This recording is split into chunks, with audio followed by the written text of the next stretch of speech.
something very interesting happened in June 2009. There was an article that was published in the Financial Times. And the article was written by the Financial Times correspondent here in the UAE, Simeon Kerr, personal friend of mine. What was interesting was that Simeon went and interviewed two aspiring Emirati entrepreneurs, two young Emirati entrepreneurs who, A, haven't started their business yet,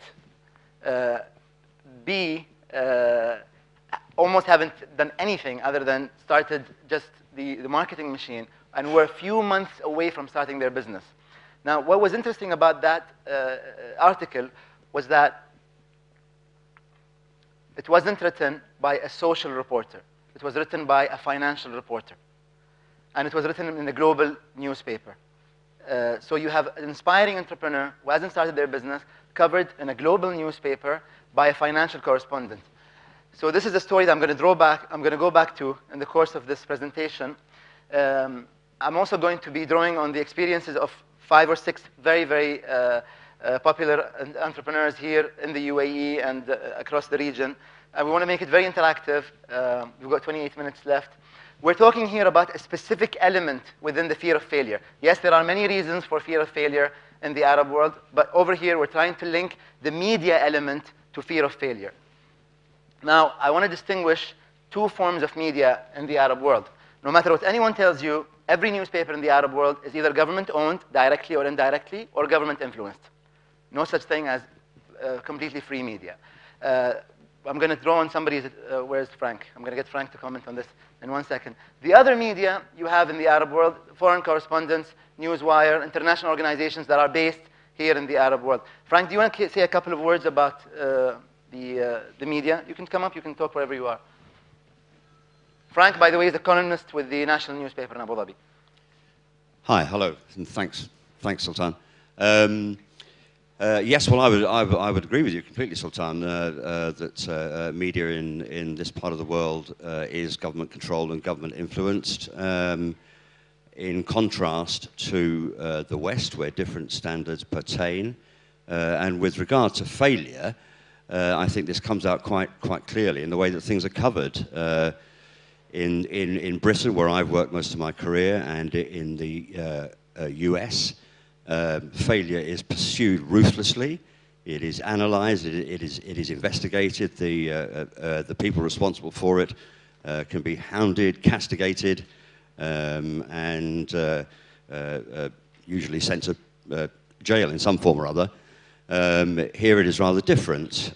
Failure is not really analyzed. It may get reported, but there are all kinds of restrictions on that. I think the real failure here is the failure of the media to analyze failure. I don't think that there is a tradition of looking at why things went wrong, who was to blame, and what can be done to put these things right in the future.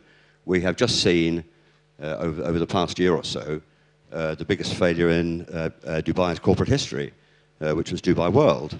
It has been put right now. It has been solved. Things have been restructured. But the mere fact that a restructuring was needed in the first place was a sign of failure. But I don't think that you will see any newspapers in the Emirates analyzing that failure in detail, with a cold analytical view. Okay, thank you. Going back to the entrepreneurs, I mean, Dubai World isn't really the first example that comes to mind when you talk about entrepreneurial ventures, but it does pose a great example. Now, there's 2 kinds of fear of failure with entrepreneurs. There's what I call the software fear and the hardware, the fictional and the factual. The software is the stigma. A lot of entrepreneurs don't want to start a business because they're stigmatized. If they fail, not only will they be dragged down the drain, their family name, and because of the tribal nature of this society, the entire tribal name will also be dragged. Personally, I was asked to put my father's name in the middle of my name in the articles because people didn't want to be associated with my opinions. So this is just an example. Then media, if they cover this failure by this individual, it could also be perpetuated. Now the media is just doing their job. That is the fictional or the software side. The hardware side is the fact that entrepreneurs, should they fail, are threatened by, this is the real threat of jail, prison, bounce checks. They can go seize your assets. They can deny your family livelihood. They can take your family home. Your entire family is basically punished. And so this is the difference between the software and the hardware. Now, this is something I want to ask by show of hands.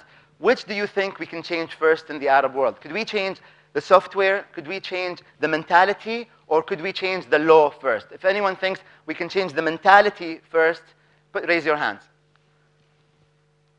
Anyone who thinks here that you can change the laws before mentality? Wow. Now, I am going to disagree with you only because I have this beautiful diagram that I drew with my great skills. Okay? There is something that I call the Holy Trinity in the Arab world. Now, the Holy Trinity in the Arab world is the government, business, media relationship. The government basically, can I say that it's not democratic in the Arab world? So basically, the governments are here for the long term in the Arab world. It's something we have to accept. On the other side, the businessmen here are also here for the long term. They have a relationship. The businessmen and the governments draw from each other. They support each other. The government here is largely made of businessmen. I've actually written about it. Next week's coming out. The businessmen own the media. So you have this holy trinity of the government, media, business. Now, reform is slow to change. Why? Because the businessmen who are also in the parliament, who are also ministers, etc., are very close to the government. Many of them are married. Between the businessmen and the government, there's marriage, there's friendship, there's a lot of governments own in businesses in the Arab world indirectly through these businesses. Now, when these businesses can influence the government, they are not going to support reform of, for example, bankruptcy laws. Why? Because they own the banks, and they don't want anyone to, if the check is bounced, they don't want anyone to be able to get out of jail free or so easily. So you have this relationship. Also, the media, if I may say, a lot of them are discouraged from covering entrepreneurial stories only because, for example, they have entrenched interests. Because an entrepreneur might break the monopoly.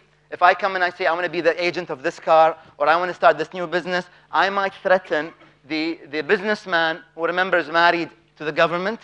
So both this relationship will stop reform towards a more egalitarian groundwork for entrepreneurs. Now I want to draw on someone else here who has great, I think one of the greatest journalists, honestly, in the UAE, my friend Mirna Sleiman. Mirna, where are you? There you are.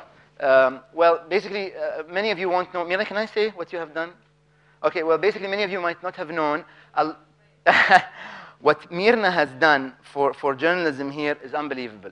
This lady has interviewed many of the former CEOs who have gone to jail in jail. So this is really very, very rare that she's gone to jail and come out, in one piece. Mirna, can you share your experience? I want to know how you feel about covering failures and funds that fail. You remember the conversation we had? Just stand up. Actually, Sultan is very lucky because he doesn't have to extend or to renew his residency every 3 years. We have that fear. Maybe it's not renewed. I did report on corruption, not failure, which is something totally different and totally legitimate. There's no mercy when you report on corruption other than, which is different from reporting on failure. But here we're talking about, Sultan, we're talking about a vicious circle. You asked a question, and which one has to start first, government laws or the stigma? I think governments, from my experience, they fear a lot about their reputation and their brand outside the Arab world. So anything that comes to pointing out to their failures in reforming the laws or regulations will make them move, okay? And the only way that we can change this is to point out to the result of these laws in the economy or in society. So the only way governments in Dubai or Abu Dhabi or the GCC, they had to go and clamp down on corruption was because we reported on that. So until we as media start reporting on the failures, and not per se the failures, but the impact of these failures on people's lives, governments won't change the laws, right? And until the media has interaction with the people on the ground, so until you guys tell us your stories, we will never know about them. So, okay, fine, you've got two kinds of media, the local media who are a little bit, they don't have the freedom to report on these cases, and you have the wires who also don't have the freedom to report on smaller stories.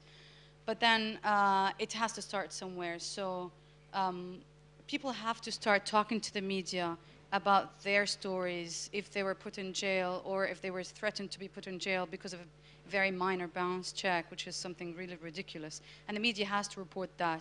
Then the government will fear that their reputation is being damaged in the outside world, especially imagine a story in the Wall Street Journal or the Financial Times.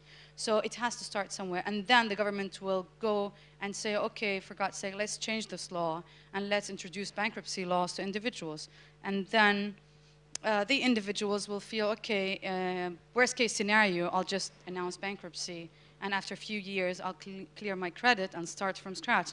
So imagine that's the circle. It has to start somewhere. I want to ask you about the funds. Remember you were telling me that there was an issue with reporting of the failure of some funds. Why? Yeah, during the crisis, lots of things failed. One of these things was the funds, okay? Now, apparently, you all know bankers, they love to talk about launching a fund, but they never answer phone calls when you call them checking on the fund. Like, what's happening with this fund? Oh, you know what, just forget about it. We're not going to talk about this now. So what happened during the crisis, they announced the funds, and then out of nowhere, we started seeing funds being liquidated. So no more funds, money is being returned to investors. And once I was investigating some funds in Kuwait, and I figured out that one of the Dubai funds was being liquidated. And I called the guy, and he said, Mirna, we're friends. Why would you report about that? So they're here, they want to take advantage of your friendship and you being an Arab. And then I told him, listen, it's not, I have to report that because I'm a professional reporter, I have to do that. What we did actually is that I sat down with him and he told me that, okay, I'm liquidating this fund, but I am setting up a new fund which will take advantage of the low values of bonds. So I'm liquidating, for example, a money market fund, but at the same time, I'm setting up a new fund. And that's how the things should be reported. Like, don't focus on the bad side of things, focus on the good side. And whenever you fail, whenever you have something that's not working, I'm 100% sure something else will work. Even during crisis, people lose money on one side, but then they figure out how to get money on the other side. So when you talk about stories, just feel free to talk to the media about this specific thing and convince the reporter that you're not afraid of talking about your failure, but you're more interested to talk about your success in another domain. Mirna, whenever you speak to entrepreneurs who have started companies that have failed, they try to skirt around the issue, right? They don't want to mention that we failed in a certain business. They don't even admit that they failed. Okay. It's just that something went wrong, maybe, God knows. And there's also an issue with reporting on a failure because you're basically criticizing the government and regulations indirectly. Is that right? Listen, bad stories sell. And we love bad headlines. Imagine, somebody losing $100 billion, that's going to sell the newspaper or the wire for 2 months. But somebody setting up a $10,000 company, who cares? Hell with tiny money. So usually, bad stories sell. Your question was about what? About how to... If you criticize failure, you might be criticizing the regulations that the government put. At the end of the day, that's our job. Yes. Okay, being an Arab, working for the Wall Street Journal and for Dow Jones, News Corp, which is the biggest media company across, one of the biggest, I'm not going to start fighting with my colleagues, one of the biggest media companies, we have the freedom to talk about things. Our colleagues in local papers do not have that same freedom. And this puts lots of pressure on us because, okay, we need to highlight the deficiencies in regulations and rules and laws in these countries where we work in. Okay, so, I have to cut you. We have to get to the next. Sure. We have 15 minutes. Sorry, guys. I want to get as much as I can in. Now, I want to say something about you were great. You were amazing. We love you. Thank you. Thank you. Now, I want to say that here in the Arab world, societies always celebrate first. The first guy to cross the empty quarter, the first man on the moon, the first man to go up Mount Everest. It doesn't mean that the second man or the second woman should be stigmatized. This is an issue that we have here. Yes, we celebrate the first, but the second person to go up, the second person who attempted and didn't make it, she should also be celebrated. She should also be honored and respected because she is no less courageous. So this is something that we have to try to change the mentality. Just because Jerry Yang started Yahoo doesn't mean that Sergey Brin and Larry Page couldn't succeed with Google. So just because you were the first doesn't mean you were the best. This is the problem we have in the Arab world. The first equals the best. It's not true. We have here one of the greatest, I think, entrepreneurs who have called the UAE their home, the Gulf, actually. I have a couple of very interesting stories. I'd like to ask Mr. Thomas Lundgren to join me up here. He is, of course, the founder of The One and a great person. I want you to start with telling us about the certificates behind you in your office. How many of you know The One? Great, I love you. When I started to set up The One, basically, I walked around and met all the local families and the banks. This is 93, and people laughed at me. I had fake glasses to look older because they thought I was too young. The banks was not really interesting in me. And the interesting part, I think, about the local families was, why should I come up with an idea and I'm going to work on my own and not work for them? They couldn't, there was no venture capital. So what he's talking about is that if you come to my office, everyone who wrote a letter to me and said, no, thank you, is sitting on my wall in my reception. And the banks, when they come, they always say, can we now have another letter on the other side? And like you said, no, that doesn't sell. It's the bad news that sells. So that's why I have in my office, yes. Okay. When was the first time the media covered The One? 5, 6 years after I started. So this is 1993. You actually started thinking of The One. When did it launch? 96 in September. And the first time the media covered you was? 2000. Why did it take 4 or 5 years for the media to cover you? In Europe, I think you celebrate people like Richard Branson, people that actually are entrepreneurs. Here, you don't. So it was no interest. There was nobody who was interested in saying, wow, here's a foreigner who started a company. That was not on the agenda of the papers. Can you tell us about the 21 card example? Okay, I was telling him a story. How many of you have seen 21, the movie, about the guys who are counting cards and taking down, basically, the guys from MIT? They decided if they counted cards, they could actually win in blackjack. Have you heard that story? We met him 3 weeks ago, and he said something very interesting to me. He said, if you're counting the cards, to make it short, and when you're standing there, you're going to put your money on the table, and you know that you have an 80% chance to win, are you not going to put your money on the table? Yes, you will. But there's still a 20% chance that you're not going to win. So if you lose, it's a failure. And we always measure our ideas, or whatever we do, with the outcome.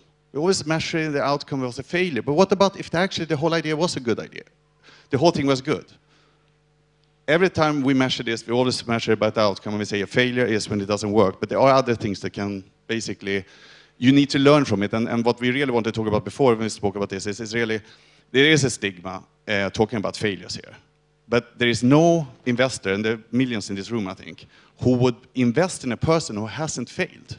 I can write a book about failures. It's the biggest book in the world. I have made so many failures, you have no idea. But I survived them. There's one more interesting thing about Thomas here, was that when he started his business in 1993, when he started studying the business, he actually didn't know a small detail that might have changed his life. Could you tell us about it? 95 in the summer, I had nearly no money left. And I looked at my wife who's sitting here, and I said, what do we do? Do we run back to Sweden? And she looked at me and said, no. You know, these families, they all were interested in hiring you. So that's our last chance. But what I didn't know, there is no bankruptcy law. If I had known there was no bankruptcy law that summer, I had ran home. I can tell you that. That's how simple it is. So to be an entrepreneur, you need, in this part of the world, and I think everywhere in the world, you need to be ignorant and stupid. It helps. Yeah, thank you. Thank you. Thank you. Thank you. So this is a prime example that sometimes ignorance is indeed bliss. Now, I want to also tell you the issue we have with media coverage of entrepreneurs here in the Arab world is that the magazines or the newspapers don't think the stories are great enough. What they do is that they don't send their business or their financial correspondents to cover entrepreneurs. What they do is they do their charity reporting. They send their social reporters. So the reporters don't understand entrepreneurship. They're great reporters. They're wonderful people. They're our friends. But they just don't understand the science of entrepreneurship. So this is something that we have to keep in mind. And we hope that whoever's here from the media, go back to your own organization and tell them that we need to send financial correspondents to speak to entrepreneurs so that we can ask them the right questions and we can put them, we can place them correctly in the newspaper. Another person I want to call upon today to come share an example with us is a Saudi entrepreneur who, unlike Mr. Thomas Slenderen, has just started his business. Mr. Osama Nattu is into software. Can you come up, Osama, please? He started some kind of IT company that is too advanced for my modest brain functions to understand. Can you tell us about it, please? Thank you very much, Sultan. Good morning, everybody. 5 minutes to noon. My name is Osama Nattu. I grew in a small town in Mecca. Please come back at 12:30 and I'll tell you a lot about my personal secrets. I'm going to reveal secrets for the first time. Not even my wife, children, or father or mother know about. So please don't miss it. And God help me to give me the courage to say it. Now, our company actually does a lot of things. We'll talk about it in the next session. But we do technology consulting for high-tech projects. And that's really weird for a Saudi local company to do that. But we're doing it, alhamdulillah, and we have so many projects. One of the things that... Osama, when did the Saudi media cover your company first time? Good thing. Now, when I started my company in 2004, one of the things that came to my mind is that media. Coming from Procter & Gamble and media is everything. So I started to contact local reporters to talk to them about the new technologies that we're bringing to Saudi Arabia. Unfortunately, we did not get a lot of attention. However, we noticed that they did cover some of the stuff we did, but they never mentioned our name. So if we go and do a seminar in the Chamber of Commerce, they say, well, the head of that committee in the Chamber of Commerce held a seminar, and they never mentioned our name. And that continued for several years. But however, there was a tipping point when media started to cover us, is when we qualified to become on the Saudi Fast Growth List. The Saudi Fast Growth List is an index that rates company entrepreneurs based on revenue growth. And in 2009, we were ranked as number 5 on the Saudi startups with the annual compounded growth rate of 447%. So actually, at that time, a lot of media covered us, including local newspapers, Al Watan, Okad, and so on. But what happened later in 2010, we went on the list. International magazines and newspapers started to cover us. We were covered by the Harvard Business Review, as well as the US Arab Trade Line in Washington. And also in Reuters. Sometimes I Google my name and I found a lot of things written about myself I didn't know about it. Thank you. Thank you, Sam. Thank you. I want to also leave a few minutes for solutions. I don't want to make it just an issue of problems and deficiencies in the system. Now I want to go back to the example I gave in the very beginning of the Wild Pita brothers when Financial Times covered them. The way that the Financial Times found out about Wild Pita was through Twitter, through new media. Now I want to ask people here, do you think that entrepreneurs in the Arab world could only use or could allow social media to carry their message forward, or do they still need old media and newspapers? So anyone who thinks that new media is going to take over the world for entrepreneurs and help them ride through this wave of entrepreneurship, raise your hand. Anyone who thinks that old media is still king and kingmaker, raise your hand. So we have a little bit more number of people in the latter field. Fadi Ghandour said something at the Young Arab Leaders Summit a few days ago. He said that he'd love to open a newspaper one day and read, rather than $1 billion real estate project launched, he'd like to read a young Arab entrepreneur starts a business, $10,000. So this is something that we still don't celebrate, something that a lot of people here will never see probably in our lifetime. I'd like to ask for someone from a very, I think, courageous publication, Arabiz. Julian, you want to come up? Arabiz actually did what other newspapers didn't do long before the whole media sensation started in the Arab world. Just give us in 1 minute, because we want to leave the last few minutes. Sure, actually a bit more than a minute. It's Trends. I will cut you in 1 minute. This is a French magazine. I'll tell you a few stories. First one of our magazine, Trends magazine, reported obviously on a failure story a few years ago. And it was quite a good investigation, and one of the first things a friend minister from the UAE told me at the time the investigation came out is, why did you guys publish this? Why haven't you guys come up to us before you publish it? But at the end of the day, we media, we don't work for government. There is a second story that also run in another of our publication, Communicate. I don't know how many of you are familiar with Communicate. It's a marketing and advertising magazine in the region. A few years ago, they released a very intriguing story. The title of the story was The Ice That Never Melts. Basically, they created a PR, a fake PR, about a company that was establishing itself in Jebel Ali, and that was producing ice that never melts. And they sent it to the media, colleague media, newspapers and others, to try to see who will run this as is, without asking a single question. And actually, 6 different media outlets in the UAE just released the story about ice that doesn't melt. Insane. Now, it gets us to what you were talking about. There are fundamentally, in my view, problems. You talked, some of them, about tribes. The fact that all this part of the world is still defined not by individual, but by the community. How many Arabs are in this room? Please raise your hands. Fantastic. When we talk to our parents or older generation about someone we meet, how many times they ask, who's the father? Who's the mother? Who's the cousin? We're all familiar with that, and this is the problem today. It means that when we report about failure in this part of the world, we're not putting one person and talking about what he, she failed on.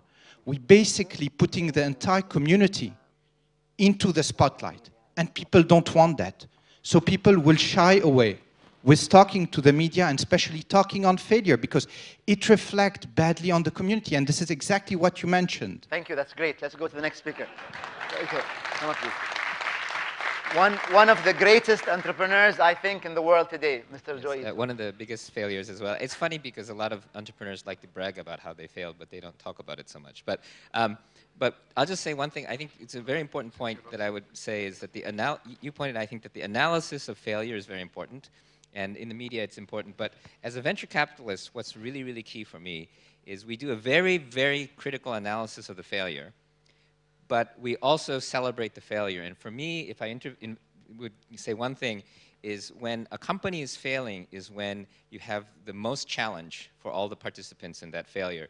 And what we do after each failure is we say, this guy did a great job, this guy did a poor job, this guy ran away, this guy got afraid, this guy was great. And after each failure, we go in and we recruit the best people from that failure. So failures are always the best place to find the best entrepreneurs. And I always try to invest in entrepreneurs who have successfully navigated a failure, because most failures happen because of external things. Even if you have the best team, you can have a failure. And what you try to do, and maybe you have one guy who's the guy who causes the problems, and the other guys are trying to recover, maybe trying to help the investors. And so the failure is the best opportunity to impress your investors. And if you can impress your investors, you can always raise money again. And if you run away from failure, if you try to hide from failure, we will always find out, and you will never get more money again. So think of failure as an opportunity to impress those people around you. And once we create this angel network we've been talking about, we will always pass stories among, the media will help, but what's really key is that the investors also need to be very, very critical, and we always share information. And in Silicon Valley, you can't flee from your failures, but you can also use your failures as a way to raise money. Thank you. Thank you, sir. Well, in the last 30 seconds, I just want to say there is hope. Some newspapers, like Osama told me in Saudi Arabia and Al-Watan, dedicate space to entrepreneurs. P2BK, a friend of mine in Kuwait, proud to be Kuwaiti, the name of the venture, they have an agreement with a Rai newspaper. They also feature young entrepreneurs. Entrepreneurs like the Wild Pita brothers, like the Shabib brothers, like so many in the UAE and the Arab world are using social media to send their message regardless of old media. So this is something that should be encouraged. One last thing on the media side, do not send your social reporters to cover entrepreneurs. Send your business correspondents. Thank you very much for coming to the show.